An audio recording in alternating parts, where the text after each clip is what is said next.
कॉम्सोमोलिस्क की oil refinery में आग की ये तस्वीरें सामने आई है, जहां 50 मीटर तक आग की लपटें उड़ती नजर आ रही।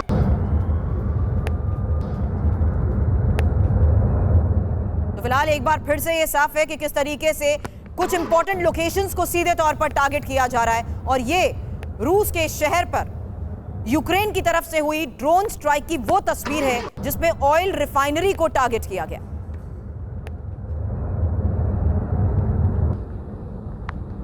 और देखिए अहम खबर है, यूक्रेन से युद्ध में थमी रूसी सेना की रफ्तार। मार्च में रूस ने 203 स्क्वायर किलोमीटर की बढ़त बनाई है।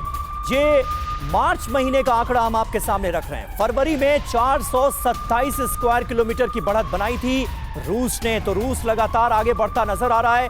Institute for the study of war की रिपोर्ट में ये दावा किया गया है रूस की बढ़त को लेकर।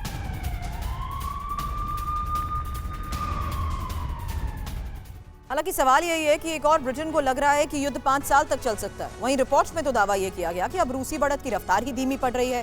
क्या क्या कहा गया है फिलहाल इस रिपोर्ट में, डिटेल इंफॉर्मेशन आपके सामने। एक बार फिर से बता दें, institute for the study of war की ये रिपोर्ट है, जहां मार्च में रूस ने 203 स्क्वायर किलोमीटर बढ़त दर्ज की थी, जबकि फरवरी में बनाई थी 427 स्क्वायर किलोमीटर की बढ़त। समीर।